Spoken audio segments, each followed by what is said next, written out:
బీజేపీకి రాజీనామా చేసిన ఎమ్మెల్యే రాజా సింగ్ శివసేనలో చేరే అవకాశం ఉందన్న ప్రచారం జరుగుతోంది. ఆ పార్టీ తెలంగాణ అధ్యక్ష బాధ్యతలు చేపట్టవచ్చన్న ప్రచారం కూడా జరుగుతోంది. దీంతోనే పార్టీ నాయకత్వం రాజా సింగ్ను బీజేపీ నుంచి బయటకు పంపించిందా? శివసేన నేతలతో రాజా సింగ్ మంతనాలు జరిపారా? ఆ పార్టీ తెలంగాణ అధ్యక్ష బాధ్యతలు చేపట్టబోతున్నారా? ఏక్నాథ్ షిండే, ఉద్ధవ్ థాక్రే గ్రూపుల్లో దేనిలో చేరే అవకాశం ఉంది?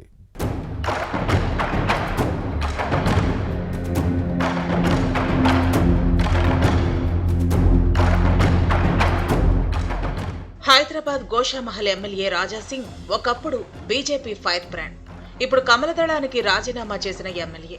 ఈ విషయంలో పార్టీ జాతీయ నాయకత్వం ఏం చేస్తుందన్న అంశం చర్చనీయాంశంగా మారింది. బీజేపీకి రాజీనామా చేయడానికి చాలా కారణాలు ఉన్నా ఇప్పుడు శివసేనలో చేరి తెలంగాణ అధ్యక్ష బాధ్యతలు చేపట్టొచ్చని ప్రచారం జరుగుతోంది. రాజా సింగ్ కు హైదరాబాద్ పాతబస్తీలో మంచి ఫాలోయింగ్ ఉంది. బీజేపీలో ఎటూ రాష్ట్ర అధ్యక్ష బాధ్యతలు రాలేదు. శివసేన తీర్థం పుచ్చుకుంటే తెలంగాణ అధ్యక్ష బాధ్యతలు చేపట్టి తనను అవమానించిన బీజేపీకి చెక్ పెట్టాలని భావిస్తున్నారని సమాచారం. హైదరాబాద్లోనే కాదు, తెలంగాణలోనూ రాజా సింగ్ కు మంచి గుర్తింపు ఉంది.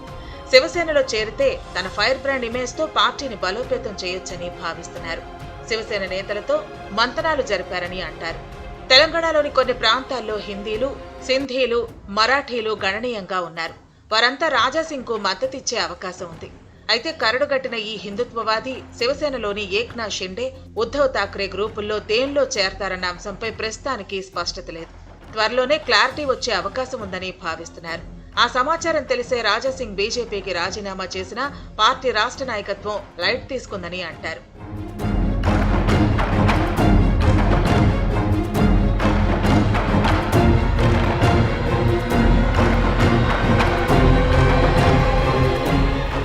బీజేపీ రాష్ట్ర నాయకత్వం తీరుపై రాజా సింగ్ ఏడాది నుంచి తన అసమ్మతిని వ్యక్తం చేసినప్పటికీ రాష్ట్ర నేతలు, హస్తిన పెద్దలు ఒక్క మాట అనలేదు.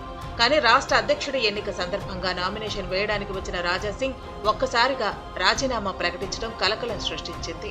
మీకు మీ పార్టీకి దండం పెట్టి పోతున్నానంటూ చెప్పగానే పోతే పోని పేడ విరగడైందని సంతోషించిన వారే బీజేపీలో ఎక్కువ మంది ఉన్నారు. కానీ ఫైర్ బ్రాండ్ పార్టీకి దూరం అయితే జరిగే నష్టమేంటో అర్థం చేసుకోలేదన్న విశ్లేషణలు ఉన్నాయి.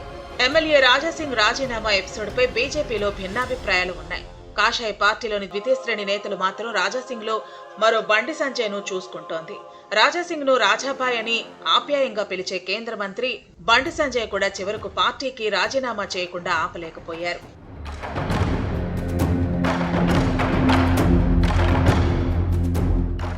అసలు రాజా సింగ్ ను టీడీపీ నుంచి బీజేపీలోకి తీసుకొచ్చిందే కిషన్ రెడ్డి. తెలుగుదేశం కార్పొరేటర్ గా గెలిచిన రాజా సింగ్ అసెంబ్లీ టికెట్ ఆశిస్తున్న సమయంలో కమలం పార్టీ నుంచి పోటీ చేయాలని అడిగి మరీ టికెట్ ఇచ్చారు. 2014, 2018, 2024లో బీజేపీ ఎమ్మెల్యేగా గెలిచి హ్యాట్రిక్ సాధించారు. ఓ సమయంలో లక్ష్మణ్, కిషన్ రెడ్డి లాంటి సీనియర్లను గ్రేటర్ ప్రజలు ఓడించినా రాజా సింగ్ గెలిచి అసెంబ్లీ బీజేపీకి ప్రాతినిధ్యం ఉండేలా చేశారు. ప్రజా సమస్యలపై కమలం పార్టీ వాణి వినిపించిన నేతగా గుర్తింపు తెచ్చుకున్నారు. గత ఎన్నికల్లో గెలిచిన తర్వాత బీజేపీ శాసనసభ పక్ష నేత పదవి ఆశించారు. కానీ తెలంగాణ సమస్యలపై అవగాహన, తెలుగు భాషపై పట్టు లేకపోవడం ప్రతికూల అంశంగా మారింది. నిర్మల్ బీజేపీ ఎమ్మెల్యే ఏలటి మహేశ్వర్ రెడ్డికి బీజేపీ శాసనసభ పక్ష నేత పదవిని ఇవ్వడంతో అప్పటి నుంచి అసంతృప్తితో ఉంటున్నారు ఈ ఫైర్ బ్రాండ్.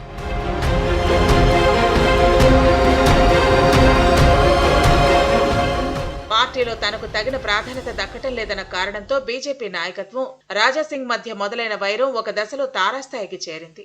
బీజేపీలో మొదటి నుంచి ఉండి పార్టీని కాపాడుతున్న క్యాడర్ను కాదని అప్పట్లో తెలుగుదేశం నుంచి కమలం గూటికి చేరిన నేతలకు కిషన్ రెడ్డి ప్రాధాన్యత ఇచ్చి రాష్ట్ర నాయకత్వంలో చాలా అవకాశాలు కల్పించారు. పార్టీ సంస్థాగత ఎన్నికల్లోనూ రాజా సింగ్ మాట చెల్లుబాటు కాలేదు. కేంద్ర మంత్రి బండి సంజయ్ అనుచరుడికి గోషామహల్ నియోజకవర్గ పరిధిలోని జిల్లాకు ఇన్ఛార్జ్ బాధ్యతలను అప్పగించడం వివాదాస్పదమైంది. దీంతో తనతో పాటు అనుచరులను అవమానించారంటూ పార్టీ నాయకత్వ నిర్ణయాన్ని బాహాటంగానే తప్పుపట్టారు. ఈ కారణంతోనే ఫైర్ బ్రాండ్ ను కిషన్ రెడ్డి పక్కన పెట్టారని అంటారు. గత ఎన్నికల్లో పార్టీ నుంచి ఎలాంటి సహాయం అందకపోవడంతో ఆస్తులమ్మి ఖర్చు పెట్టి గెలిచానన్నది రాజా సింగ్ వాదన. దీనిపై జాతీయ నాయకత్వానికి ఫిర్యాదు చేయడం కూడా వివాదాస్పదమైంది.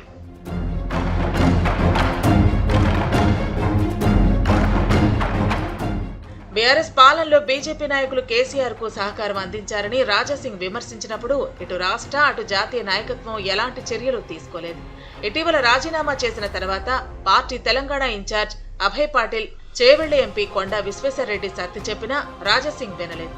దీంతో రాజీనామా లేఖను జాతీయ నాయకత్వానికి పంపారు. ఆమోదించాలా లేక బుజ్జగించి ఉపసంహరించుకునేలా చేయాలన్న అంశంపై హైకమాండ్ నిర్ణయం తీసుకోవాల్సి ఉంది. మరోవైపు తెలంగాణలో శివసేన పార్టీ బాధ్యతలు చేపట్టాలన్న పట్టుదలతో రాజాసింగ్ ఉన్నారన్న ప్రచారం జరుగుతోంది. దీంతోనే బీజేపీకి రాజీనామా చేసినట్టు సమాచారం. భవిష్యత్ పరిణామాలను పరిశీలించాలి.